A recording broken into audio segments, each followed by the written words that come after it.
setiap Isnin berdasarkan nasihat dan perbincangan dengan Syekh Ahmad, setiap Isnin insya-Allah kita akan tekunkan sikit bab ilmu. Kalau Khamis tu ada maulidnya, ada apa-apalah majlis-majlis yang tertentu, Isnin kita akan tekunkan sikit bab ilmu, maka kita akan cerita syarah 2 kitab setiap Isnin. Syarah 2 kitab. Kitabnya belum ada lagi. Itu untuk orang yang dah order. Ada kawan-kawan yang itulah kita mengejut benda ni. Kita tunggu kitab apa nak buka. Yang satu lagi, pertama kita dah cerita Risalah Mu'awanah ni. Kitab kedua nak tunggu kitab apa nak buka. Saya pergi ke Batu Pahat minta nasihat dengan Syekh Abu Zaki. Dia nasihatkan untuk kita buka kitab Muhimmah.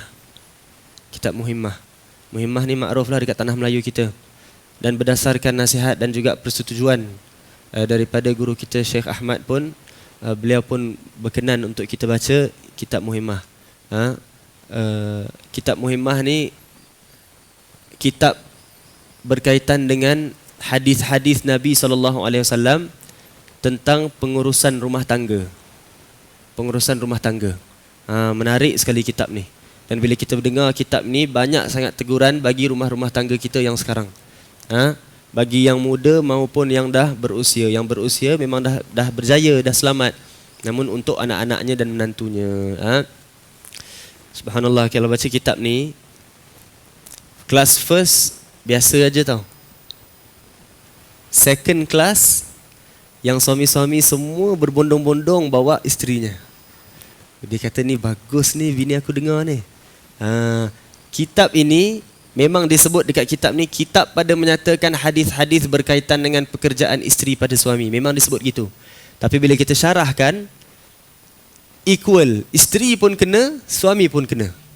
Sebab tu kitab ni very very relevant untuk kita, khususnya yang nak masuk bulan Ramadan, yang Nabi kata di antara doa yang tertolak adalah isteri dan suami yang bergaduh dalam bulan Syaban dilaknat oleh Allah lebih banyak dalam bulan Ramadan, lebih dilaknat oleh Allah Taala berbanding dengan luar bulan Ramadan. Derhaka pada pasangan, khianat pada pasangan dalam bulan Ramadan lebih teruk lagi berbanding dengan luar Ramadan. Baik. Kita mula bacaannya sikit aja, kita mula sebab masih ramai lagi yang tak ada kitabnya. Kita mula sikit. Muka surat 9. Bismillahirrahmanirrahim. Alhamdulillahirabbil alamin wassalatu wassalamu ala sayidina Muhammadin khatamin nabiyyin wal mursalin wa ala alihi wa sahbihi ajma'in, amma ba'du. Adapun kemudian daripada itu, maka inilah suatu muhimmah yang ditakutkan atas tiap-tiap perempuan yang bersuami, iaitu mengerjakan pekerjaan yang jadi derhaka akan suaminya. Baik, kita akan sebut berkaitan dengan beberapa perkara yang merupakan kesalahan ataupun kerap berlaku derhakanya perempuan kepada pasangan suaminya. Namun di sebalik itu ada juga teguran untuk si suami. Ada juga teguran untuk si suami. Allah, kita baca kitab-kitab gini subhanallah. Yang kita takut apa tahu? Yang kita takut, kalau kita tak solat, kita boleh ingat balik berapa banyak nak qada. Kalau kita tak puasa, kita boleh ingat balik berapa banyak nak kena bayar balik. Kalau kita haji umrah tak diterima, kita ingat berapa banyak dam nak kena bayar balik. Kalau kita bermaksiat, contoh merompak, berzina, togok arak, boleh ingat tahun bila aku begitu, tahun bila aku begini, boleh ingat. Dan memang terang benda tu salah. Bila kita masuk dalam kuliah-kuliah biasa aja, ustaz-ustaz sebut memang terang benda tu salah dan kita dapat taubat segera. Namun kalau maksiat yang begini berkaitan dengan kepada pasangan, si suami khianat pada isteri, si isteri derhaka pada suami, dalam masalah gini, kalau tak perasan sampai mati kita bawakan. Dan kalau kita dah kenal pun tentang kesalahan kita pada isteri atau kesalahan isteri pada suami, dah tahu salahnya, bila ingat balik tahun bila yang kau buat gitu, kan tak ingat. Sebab benda tu dah memang diri kita sendiri. Kalau solat kita ingat solat berapa banyak waktu boleh kira, puasa kita ingat tahun bila, hari berapa. Tapi kalau ni cela dalam terhadap hak-hak pasangan, macam mana nak ingat balik? Subhanallah. Sebab tu kalau kita baca kitab ni banyak membawa keinsafan kita, dan bila kita baca kitab ni banyak menjalinkan dengan suami dan isteri, isteri dan suami dengan kasih sayang menurut keredaan Allah Taala. Menurut keredaan Allah Taala. Maka wajiblah atas segala perempuan yang tersebut itu belajar dan mengetahui akan hukumnya supaya terpelihara segala amalnya yang kebajikan dan lagi beroleh manfaat akan dia pada hari akhirat. Kerana beberapa siksa dan azab Allah Ta'ala atas segala perempuan yang derhakakan suaminya di dalam dunia ini. Baik. Ancaman pada perempuan yang derhaka pada suami. Ilmu ini sayugianya dihafal ataupun dikhatamkan, dipahamkan sebelum berkahwin. Sebab tu ada kawan-kawan kita yang nak kahwin, dia bagi hadiah pada isterinya kitab muhimmah. Kitab muhimmah, hadiahkan pada isteri. Isterinya baca, amboi suami aku backing. Kan? Apa? Isteri kena tahu benda ni sebelum kahwin. Kalau mak-mak dan ayah-ayah kahwinkan anak, dah kahwinkan anak, yang dia banggakan apa? Khususnya zaman kita sekarang, akhir zaman. Dan yang kita sebut akhir zaman ni semua dah disebut dalam kitab-kitab para ulama kita, 40 hadis akhir zaman semua dah disebut pun. Antara akhir zaman apa dia? Ramai isteri yang derhaka dengan suami. Waktu Nabi nampak Isra' Mi'raj, waktu Mi'raj Nabi nampak apa dia? Orang perempuan ramai dalam neraka. Kemudian Nabi kalih balik kepada syurga. Nabi tanya, mana orang perempuannya? Jibril kata, dah dalam neraka tadi. Allah, sedih Nabi SAW. Dan kalau kita sebut gini, jangan kita, orang perempuan, padan muka dia. Orang perempuan ni siapa? Anak perempuan kita. Na'udzubillah min zalik, boleh jadi anak perempuan kita yang dalam calon Nabi nampak dalam neraka. Kan risau? Kan takut? Boleh jadi siapa? Isteri kita. Boleh jadi isteri kita. Sebab tu kena, laki-laki pun kena belajar benda ni. Kena belajar. Baik. Sebelum kahwin, sepatutnya perempuan dah kena faham perkara ni. Khususnya yang dah dekat-dekat dan dah ada calon untuk berkahwin. Lagi kena tekun belajar perkara ni. Kalau tak belajar, yang ada mak ayah dia punya kebanggaan apa? Anak aku kahwin, anak aku dah belajar tinggi-tinggi. Kahwin dengan laki kerjanya di company besar-besar. Balik rumah itu, balik kampung itu aja yang dibanggakan. Kalau dengan suami dan isterinya balik rumah apa? Kalau suaminya, disebabkan suaminya si isteri ini tergendala kerja dia, mak dan ayah boleh marah si suami. Tak boleh. Kerja si isteri adalah mencari keredaan suami. Dan bila kita cakap perempuan cari redha suami, syurga isteri pada suami, bukan bermakna, alah ni berat sebelah ni Islam ni. Bukan. Ini syariat Allah yang tetapkan. Maknanya apa? Mesti kena ada equal dia. Habis pada lelaki apa dia? Perempuan taat pada suami, dapat syurga. Suami kena taat pada siapa nak dapat syurga? Ibunya, maknya. Ibunya, maknya. Baik. Mana lagi mudah nak taat? Isteri mentaati suami lagi mudah atau suami mentaati mak lagi mudah?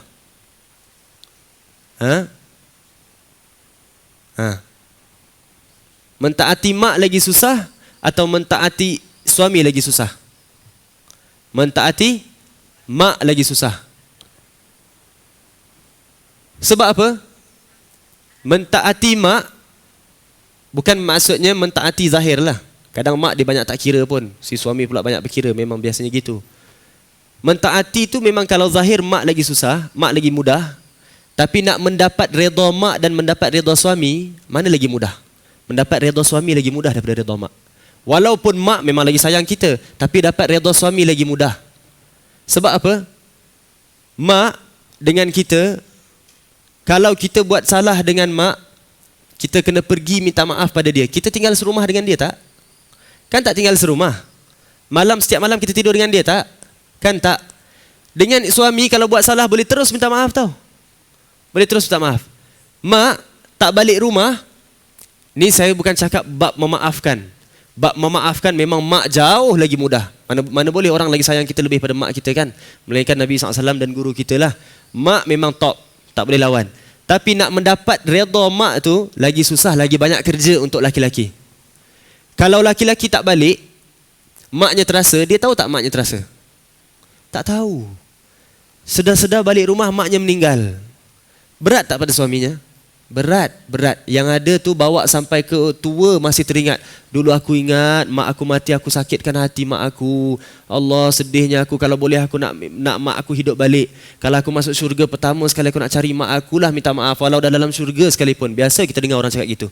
Dah tua dah pun, umur dia dah pun 60 lebih sekalipun. Masih terngiang-ngiang dengan maknya. Tapi kalau dengan suami kan boleh terus minta maaf. Kan boleh terus minta maaf. Dan kalau suaminya terasa, terus dia dapat tahu suaminya terasa.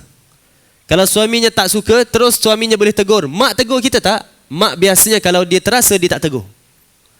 Mak biasanya kalau dia terasa, dia tak tegur, dia biarkan. Sebab apa? Terlalu sayang pada anaknya. Suami kalau terasa, suami boleh tegur.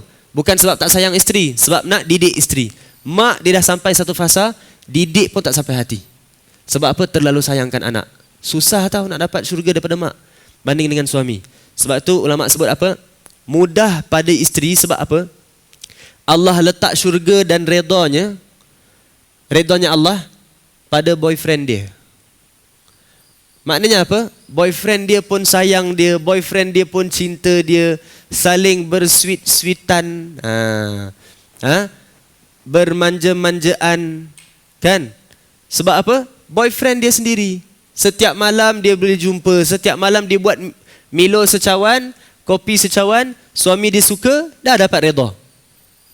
Setiap waktu boleh dapat. Lagi mudah dengan suami berbanding dengan mak. Berbanding dengan mak. Subhanallah. Sebab tu Allah itu Maha Adil. Allah Maha Adil. Allah Maha Adil. Sebab tu selalu kita pesankan, kalau majlis-majlis gini, majlis lewat malam apa semua, ataupun isteri-isteri ada perkumpulan dengan kawan-kawan, malam-malam punya perkumpulan after maghrib, perkumpulan apa sekalipun tak boleh keluar rumah. Dan yang suami bagi sekalipun kalau boleh jangan. Suami jangan bagi. Lepas maghrib isteri nak keluar pergi jumpa orang, pergi jumpa kawan-kawan, jumpa kawan-kawan main-main apa-apa semua, ataupun meeting sana sini, larangkan. Meeting yang tak boleh elak tak pandai-pandai adjust lah. Tapi nak jumpa kawan-kawan dekat kedai makan, isteri keluar lepas maghrib, aib. Tak boleh, aib. Sebab apa? Waktu tu kau nak dapat tempah redha untuk hari tu. Malamnya suami gembira, dapat redha untuk sehari sepenuhnya. Tidur dalam keadaan malaikat memuji-muji pada perempuan tersebut. Namun kalau tidur dalam keadaan suaminya tersimpan terasa hati dengan isteri, isterinya tidur sepanjang malam, malaikat melaknatnya. Terasa hati atas perkara yang hak dia, tapi isterinya tak buat. Sebab itu pada suami pula, engkau suka malaikat melaknat isteri engkau. Malaikat melaknat orang yang sebelah engkau tau. Tinggal malaikat adjust angle sikit aja kena engkau. Jadi janganlah tidur sekatil dengan orang yang malaikat tengah laknat. Habis anak pisah katil. Jangan, kau sebelum tidur kau redha lah pada dia. Apa salah sekalipun dia buat, jiran kau buat salah kau boleh maafkan. Sepupu kau buat salah kau boleh maafkan. Ini kan pula isteri yang tidur sebelah. Maafkan sebelum setiap kali malam sebelum tidur, maafkan. Sebut pada Allah Ta'ala, ya Allah kalau aku tak bangun esok pagi, dia ni ahli syurga ya Allah. Sebab apa? Kita tentukan syurga dia, betul? Kan suami tentukan. Malam sebelum tidur, ya Allah kalau esok pagi aku tak bangun malam tidur, dia ahli syurga. Kalau esok dia pula tak bangun, dia ahli syurga. Aku dah redha ya Allah. Zahir batin aku redha. Redha. Yang mak pula pada anaknya. Sebelum tidur, ya Allah anak aku. Tapi biasanya mak-mak tak perlu tau. Mak-mak sebelum dia tidur dia tak simpan dalam hati. Mak-mak ni biasanya anak jalan pecah barang. Kau ni jalan tak tentu arah, tengoklah jalan sembrono aja, langgar semua benda. Hati-hati sikit nak kali jalan. Dalam dia marah tu pun tak simpan dalam hati pun. Tetap dia redha. Mak-mak biasanya settle, beres. Ni suami. Suami hatinya tak seperti mak-mak. Jadi malam sebelum tidur maafkan si isteri. Jangan kau tidur sebelah orang yang dilaknat oleh malaikat. Kalau kau biarkan, maknanya hati kau jadi kotor. Selap-selap engkau pun dilaknat atas sebab hati yang kotor. Jangan. Memang ada hak untuk tak maafkan apa semua. Tapi maafkan. Maafkan. Baik. Kita sambung pada pengajian akan datang. Wallahu a'lam, tandakan dekat mana kita berhenti. Kita minta Syekh Ahmad untuk baca doa khitam maulid. Naam. Biji lagi tu. Siapa yang nak kitab boleh order di Shopee. Order di Shopee. Apa dia? Payahlah Shopee, ya. Carilah wakil-wakil kawan-kawan dekat kedainya dekat kedai buku PKNS. Dekat situ ada ni. Rupanya pergi PKNS lagi mudah dari Shopee. Subhanallah. Subhanallah. Ya, betul. Kita faham. Jangan tak faham pula. Kita faham. Baik, wallahu a'lam. Moga-moga Allah ampunkan dosa kita, moga Allah berkati bulan Rajab kita yang dah lalu, moga Allah berkati bulan Syaban kita, sampaikan kita pada bulan Ramadan. Dalam keadaan bulan Ramadan kita diterima oleh Allah Taala sehingga diterimalah seumur hidup kita, umur kita, sisa baki umur kita dalam keadaan taat kepada Allah Taala. Kita bertemu Allah dalam keadaan yang terbaik. Hadapi khatimah kita dengan husnul khatimah, dapat menutup umur kita dengan kalimat tauhid la ilaha illallah Muhammadur Rasulullah sallallahu alaihi wasallam, kalimatul haqqi 'alaiha nahya 'alaiha namut wa 'alaiha nub'atsu insyaallah minal aminin.